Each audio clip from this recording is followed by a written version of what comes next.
Bergantung dekat mana anda makan. Kalau dekat Australia, char kway teow dia lain. Kat Malaysia, kway teow dia lain.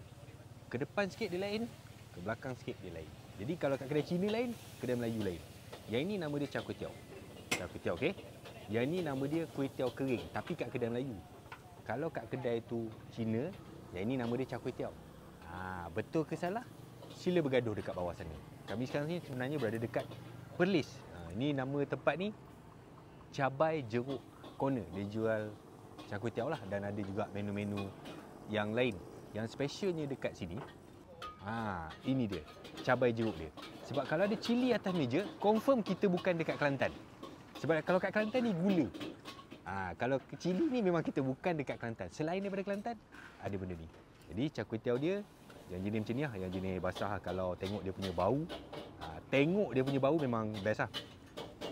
Memang bau tu menakjubkan lah. Yang ini saya ambil char kway teow special. Dia ada udang, ada ketam, ada kerang, ada telur sebiji, ada siakap dan juga tom yum.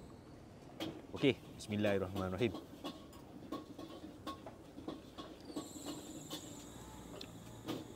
Lulus sebagai char kway teow.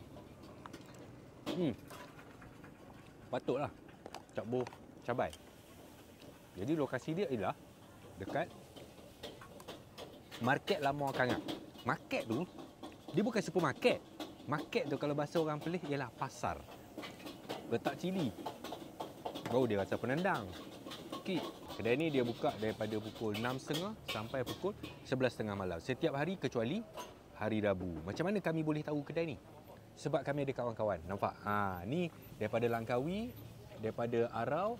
Yang tu paling jauh tu. Sempadan, Danok dengan Hanyai. Yang ni paling jauh sekali. Dia dekat Cawangan, Pasir Mas Cawangan, Perlis. Jadi dia orang ni yang bawa saya datang sini lah.